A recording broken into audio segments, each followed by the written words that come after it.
What do CEOs need to know about sales these days? A lot. Outdated sales strategies and tactics plague most companies today. Listen to what innovative CEOs and experts have to say about how to change all that with Sales Talk for CEOs.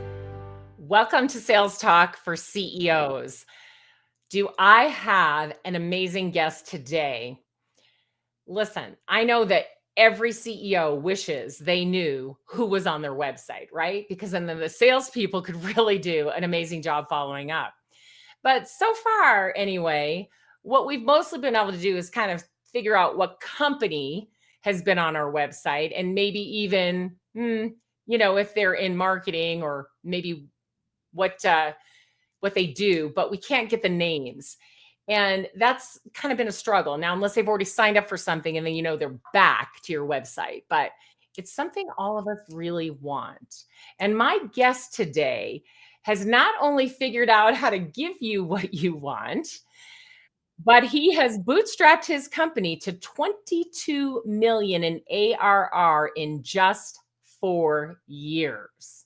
Now, that's pretty amazing. And I don't know how I get so lucky to get these great guests, because we had Guillaume Mobeck on a couple weeks ago. Remember G? And he did something similar, bootstrapping to around 20 million ARR in a very short time period. So I'm excited today to talk to Adam Robinson.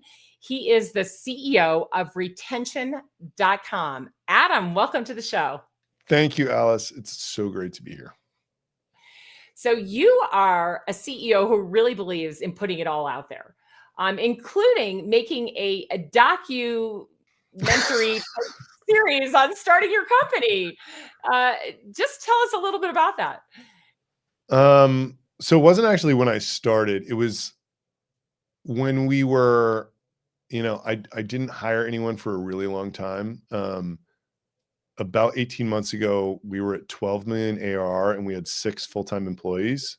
And I thought, and I was wrong about this, but I thought we had at that time identified an ideal customer profile that we were going to hone in on.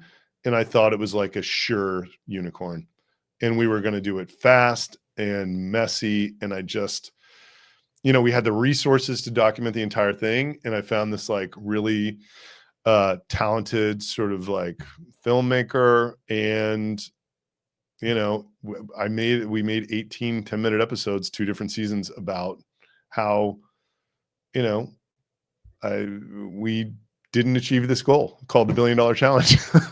and wow. I think it's just, if you go to where is it? I mean, I have a YouTube page. It's just sitting there as a repository. Like, my main audience is on LinkedIn, but like LinkedIn doesn't really, I talk about this it doesn't really do well on LinkedIn. It's just amazing that was made and that it was that high quality. So I ended up hiring the girl full time to basically like 5x the output of this, not necessarily that like grade of media, but just like, kind of story-based media that's coming out of our company. All right. Well, we'll all have to look for that on your YouTube channel. But before I take you back to starting the company, let's talk about exactly what does Retention.com do? So the core technology, you said it. Somebody hits your website and we know who they are without them filling out a form or doing anything. And how is this legal? Like, I've been hearing it for years. It's US only, and you can do this in the USA. I'll just save you a bunch of research. Trust me, I would not be in business today if it were legal.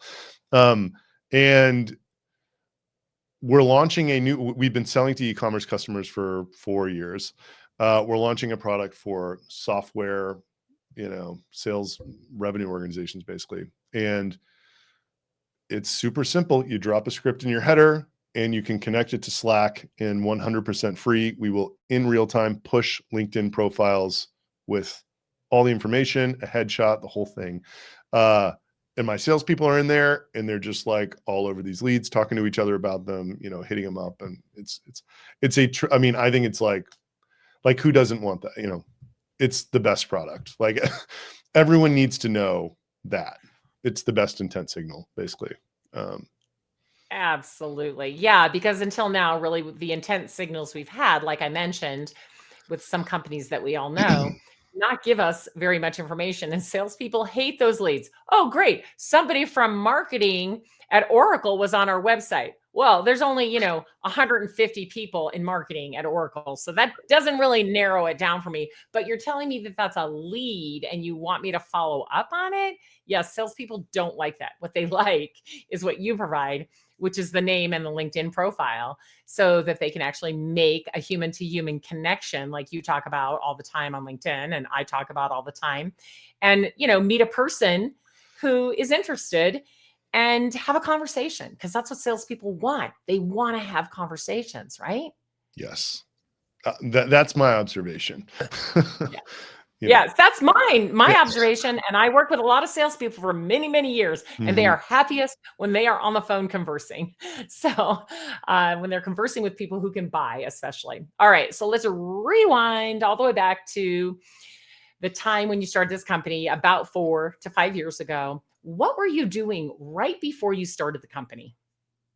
So I had another company and it was stuck at 3 million ARR for like 3.5 years. It was in what I believe is probably the hardest space in SaaS, email marketing. It was an email newsletter SaaS app.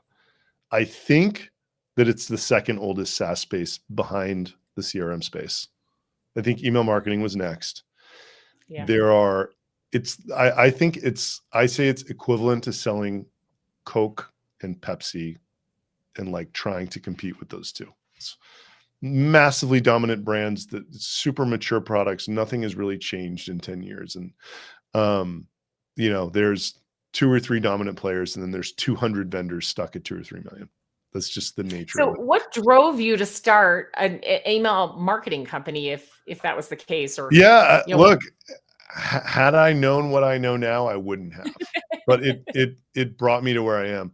Um, there's a vendor called Constant Contact, yes. and this is like before Built With and Datanize or whatever, and we figured out that we could figure out who all of their customers were by Mhm. crawling the internet, and nobody was doing that and hitting people up. So yeah, I mean, it was a sweeping the breadcrumbs off of the Constant Contact table with a, you know, works better, costs less offer for an Yeah. already bargain basement tool. I mean, it's just a disaster in SaaS.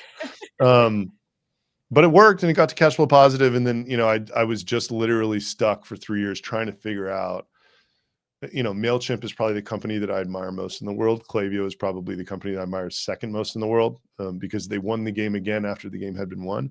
But yeah, this MailChimp thing that played out, like they had this product that was free for 95% of the market. Their brand was incredible. How could you be more free than free? How could you be more?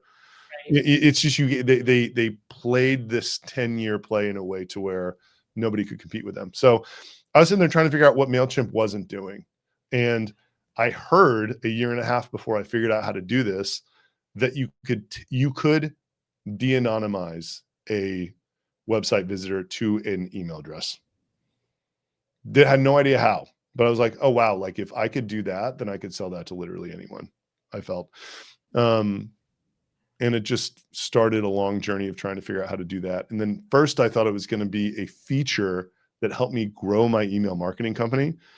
Yeah. But like lo and behold, people were like, signing up, using the identity product, downloading the file, putting it in Klaviyo or whatever, and not using the email marketing app. So it was like very clear that in saying that it was like a 10 NPS, right? Like this is the best thing I've ever seen.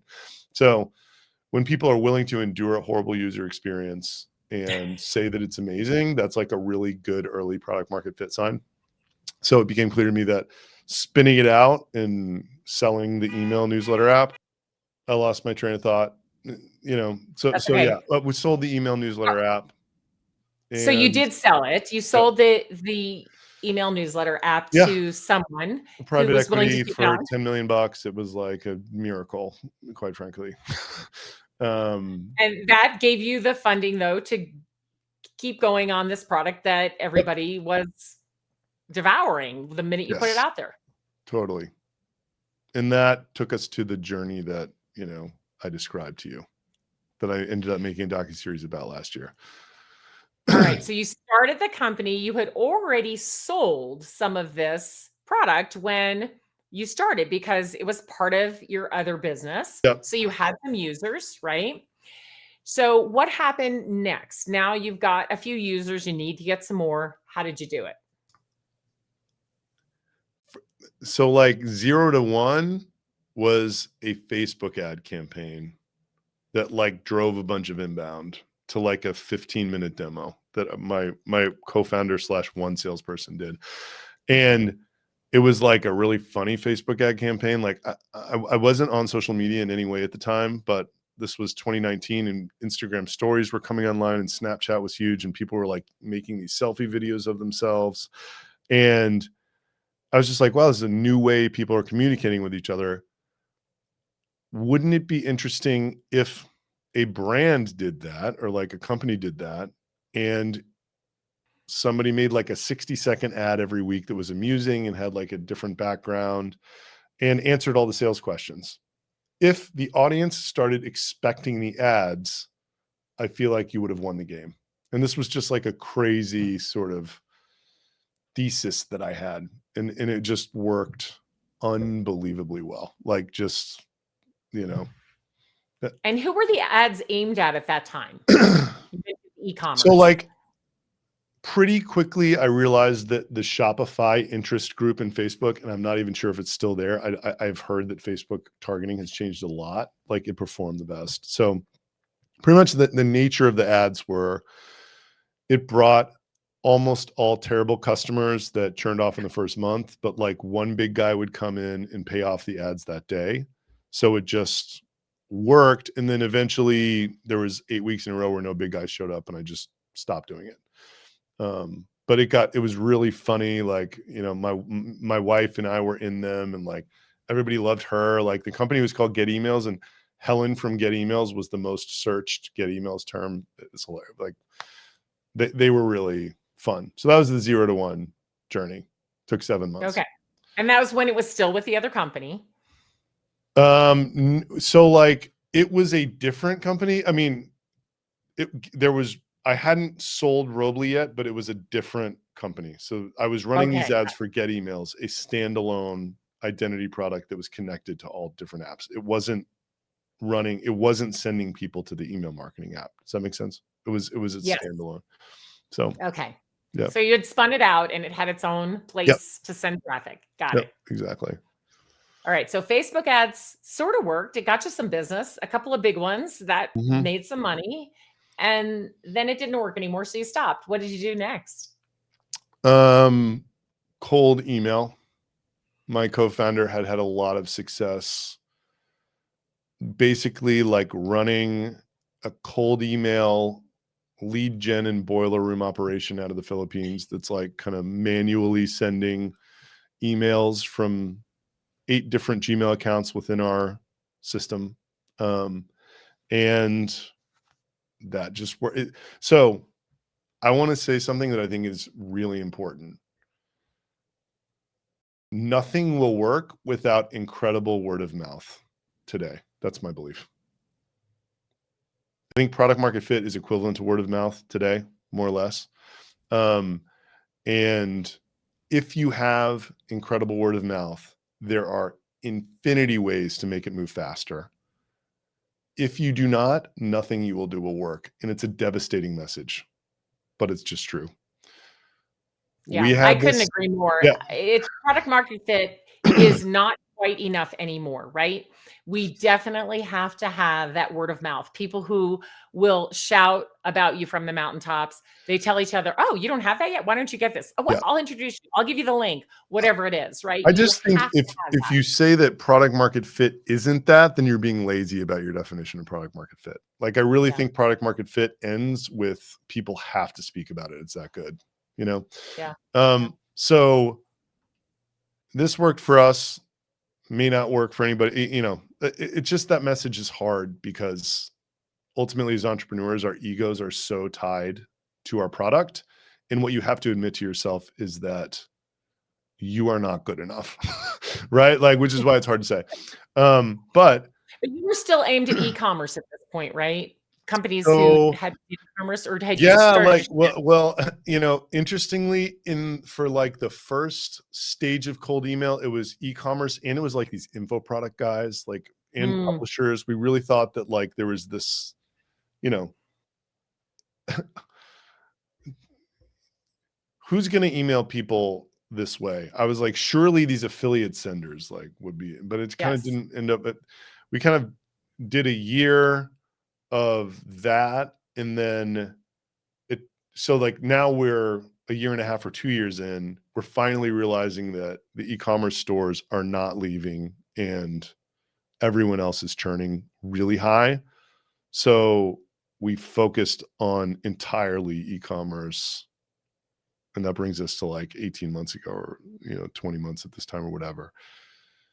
But we got to 12 million ARR with one salesperson, like just literally being on thousands of 15-minute demos, like with this relatively simple product, with that cold email strategy alone and nothing else, like no ads, Yeah, and just that's word of pretty mouth. amazing.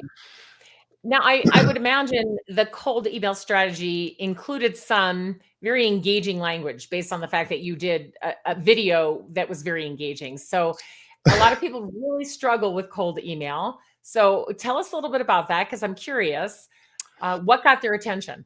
So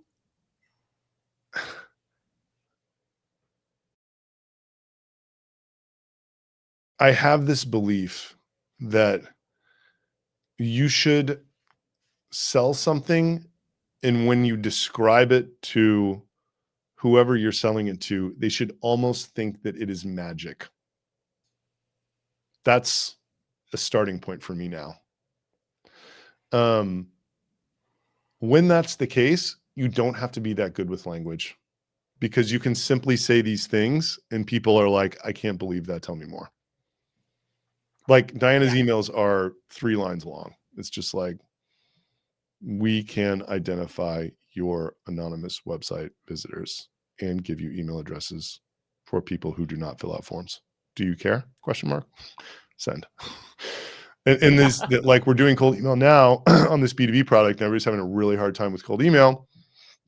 But unsurprisingly, a 100% free person level website visitor identity tool, it's blowing the doors off, because the offer, it's almost it's like, what do you mean it's free? And what do you mean you get, it's like, there's What do you mean you can do that, yeah, right? the Yeah, company people, level, in the too good to beginning be we were true talking almost. about it, people thought that we were talking about the company level thing because it's so ubiquitous in the market and Right. everybody's using a solution like that. And then once I hammered it home for 4 months on LinkedIn, now everyone understands it's person level identity. I think I've equated my face almost with this idea that it's person level. So now, the cold emails are coming from me, and it's like, it just works Right. like incredibly well. Well, so I wouldn't have believed it either, right? I would have thought too good to be true, not possible, don't know what he's talking about, except that over a year ago, a friend of mine started doing something similar to this. It was more complicated, but put a pixel on, I can identify to the person level who was on your website. And I was like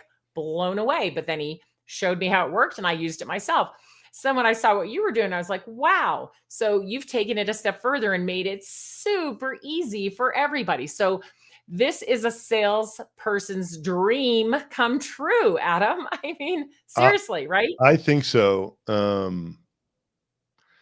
With one caveat, like, once you get enough traffic, it can be daunting, because there's like a bit of a Mm, needle in the right. haystack problem. It's like, if we're resolving kind of like 15 to 30 leads for you per day, the founder is all over it. It's the most addictive thing he has in his Slack, and like 1 or 2 per day that are ideal customer profile and not customers yet. They're just like, this is incredible. Once it gets up to 300, it's like, there's too much crap in here. Right. So we eventually have to like build a filtering sort of like sales navigator thing that will pull out the ICP before it gets pushed to somewhere else. Yes. Other than that, think about how amazing this is. it unstalls deals, right? If you have a stalled deal and someone hits your site, there is literally no better time to call them. Identifying buyer committees is literally the best signal in the world that a sales deal is moving forward. And there's no better time when 2 people hit your site or 3, right? Like, and then we call it engineering serendipity. It's like if someone hits your site and they're in your ideal customer profile, if you just connect to them on LinkedIn and send them literally anything over email, if they're open, they will write you back and say, I can't believe it. I was just thinking about this. Right. How could you have reached out to me at this perfect time? It's very serendipitous. So Yes. Amazing. Amazing. I love it. And I know salespeople will love it and CEOs will love it because, again, it just, even if we're doing out cold outreach, this is going to prop it up, right? If we're doing lots of other things, we have events, we go to events, our CEOs are on podcasts, they're pushing out great content like you do. They're doing all those things that will drive people to go check out our website. Now we know who they are. And we don't have to be creepy about it, yeah, We can tell. I would never tell anyone that you knew they were on your site. You don't need to. Right. You don't need to. Yeah, like we're stalking you, but they're already used to it because you go look for a pair of shoes on DSW and the next thing you know it's following you on Instagram and Facebook. So technology can do that. So we shouldn't be too surprised, right? That's my opinion for sure. There's a vocal minority of privacy people that don't like that. That are like, yelling from the rooftops that type of retargeting should go away and that it's not, fair and just. Yeah, I think the public's opinion of privacy and what that means is going to be very different in 10, 20, 30 years than what we Oh, consider 100%. important now. It's just, this is the way the internet works. If you think that like someone who's 7 years old now is going to care about any of that stuff, like it's just, they're not. This is their life, right? Like Absolutely they're on not. YouTube and they get tracked and they get served the perfect ad and that's just it, All right, so you got to 22 million in ARR, starting out, with these Facebook ads, and then purely on this cold email that was super simple, and it just said, "This is One what we can do." salesperson. Yeah. One salesperson, are you interested? To Whoa, 12 right? million. Yeah. That's crazy, crazy good. Okay, so here you are today. You're 4 years in, a little bit more maybe, and what's next? So where are you going from here? How are you going to continue to grow this? What are you going to do? So, that business selling into e-commerce is 100% of our revenue right now. What we've been talking about is the product that we are literally launching as we speak, basically, that sells into these business-to-business companies. I'm so excited about it because I'm actually the user. I'm seeing it work for me. Like I know how valuable it is. And I'm trying to emulate this MailChimp playbook, have this massive free offer with like a really low priced PLG upsell and basically capture the entire market of B2B companies that, why are you not doing this? Probably because you have a chief information security officer who's like, they're not SOC 2 yet. Super enterprise company that, isn't interested in something like this. I think everybody else will do it. So that's a lot of people, everybody. And, everybody times any sort of conversion rate as sort of draconian as you want to be is how I'm going to keep growing this business, Yeah. Okay. So you've got this base with the e-commerce. You did it mostly through the email. And are you head on to this new B2B product using cold email? Also, of course, using LinkedIn, which many of the people who you will want to buy from you are on LinkedIn. Yeah. I think LinkedIn is interestingly for this one, it's just been a really interesting product evolution cycle because I was originally using LinkedIn to try to get e-commerce store leads. And I started writing to salespeople and founders to try to prove a hypothesis that I could aggregate this audience of salespeople, founders, and high-level marketers on LinkedIn before we even knew we were going to build this product. And then a couple months in, it's like, holy shit, like I can write to these people and it'll get thousands of likes if I say the right thing, right? Like hundreds of thousands of impressions if I just like articulate my pain clearly enough, you know, in this very unique way. I originally started off thinking, I'm going to go for the low churn user first. We're going to go to lower mid market, 30 to 50K ACV, you know, 100 to 500 employees, whatever. The LinkedIn thing works so well that I was like, man, what I really need is something that's free because I have such a big megaphone. Something free will benefit me so much more than, let's say, Jim at Trovo, right? Because he's not reaching 4 million people a month on LinkedIn, right? They would just do anything for free, right? Like, so there's been this dance of LinkedIn to product and go to market strategy, kind of one guiding the other. That's just been a really interesting thing to be in the middle of, you know, to have this like audience building, driving decisions with go to market. And then I just see cold email as complementing that. Like, I think another interesting point to bring up about cold email is like, I really think the most important thing about cold email is who's sending it. Like, a lot of who I'm hitting are people who've read my LinkedIn stuff. So when it comes from Adam at retention.com or whatever, they're much more likely to respond to it than like Joe Schmo, like whatever. My co-founder, who is the one salesperson at the former effort, her name's Diana Ross. I love it. So like having Diana Ross hit you about this, like, you know, crazy tech or whatever, I don't know. I always thought it helped. I'm sure it does because it's a memorable name. And the thing that happens though with cold email, that if we get your attention with that cold email, the first thing you're probably going to do, you may go to the website, but a lot of people go straight to LinkedIn. And then they see, oh, here's some real people talking to real people about real stuff. Yep. They see you, they see Diana, right? So they're like, wow, okay, maybe this is for real. So then they go back and answer the email or hit you up on LinkedIn or whatever, you know, wherever they are at that moment, and they message you. And I think that that is a really good push-pull strategy, right? But I think that not every company out there has something so fantastical, right?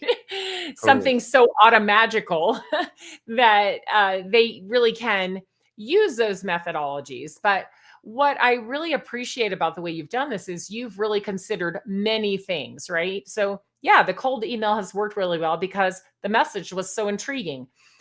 But you shored it up with everything that you're doing on LinkedIn and the videos that you're making and just being out there, right? And I think that the cold email alone might not have done the trick if you didn't have that presence that you have on LinkedIn. I think it all, like, it has entered the flywheel stage. It's all working off each other. Like, the LinkedIn game is very strong. And by the way, it's not only me. Like, I have a coach and we spend a lot of time on it. And like every post we put out, we think is the best it can be. And we've really, like, to give you an idea, I know what to write to hit founders. I know what to write to hit salespeople. I know what to write to hit upper level marketers. Before I write it, I know approximately how well it's going to do before I hit send. Just literally by how hot it feels, you know, like I've like developed that type of intuition. So having this absurd offer on top of that, like literally everything I'm trying to do, like we're publicizing our weekly strategy call for this whole year, all my key metrics, like everything, so that you could go back and say, we're at $1,000 monthly recurring revenue in January, and we got to whatever we got to at the end of the year. What were they working on then? And then week by week, watch these 1 hour calls where we're literally holding nothing back and explaining how we're building this business, right? I'm just trying to do stuff to maximize the absurdity of all this. I'm also trying to be the first company to scale with no people. So all of the customer facing surfaces of our company will be totally self-serve, chatbot, AI driven. We will do this without people. I think the world's dying for that story, right? Like Yes. the first startup to scale using chatbots entirely. Yeah. Everybody uses chatbots. People use them as a first line of defense. We're actually using chatbots as the last line of defense. We're making rule-based chatbots that are not powered by AI so that we don't have to pay OpenAI unless we like really need to get out of something. And we never touch a human.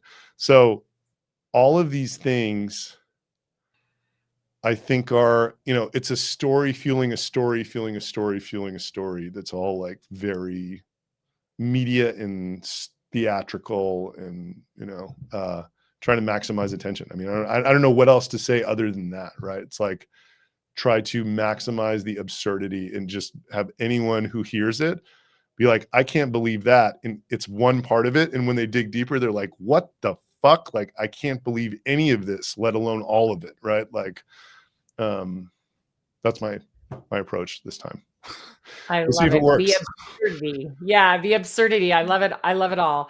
Well, you have done some truly amazing things, and I am excited to continue watching your journey and watching you grow and see how it works. Can you do it without humans? Can those chatbots answer the question? Can you have enough of video on your site so they can self-serve, do it themselves, even self-demo, right? I think you can. And especially with the way things are going with AI, it's going to get easier and easier to really help humans in the way they want to be helped, and not making them feel like, oh, I have to talk to a chatbot. Right. I think we're getting closer and closer to, oh, I'm happy to talk to the chatbot because the chatbot actually can help me. Right. So I think you're, on your way on that piece of it as well. All right. So I'm sure everyone's dying to know in the B2B world, the people who listen to this podcast, about this new B2B product that you're rolling out. So share with us how they can find you. Very simple. It's a 4-letter domain. The letter R, like retention.com, B2B.com, RB2B.com. Go there, check it out. Go there, check it out, and you can get it for free. Yeah, So you yeah, totally free. No love lost. Do it, right? Do it. See what happens. You literally only pay if you want to. If you want to push records to Salesforce or Outreach or like whatever, you pay. Otherwise, knock yourself out. I love it. Oh my gosh.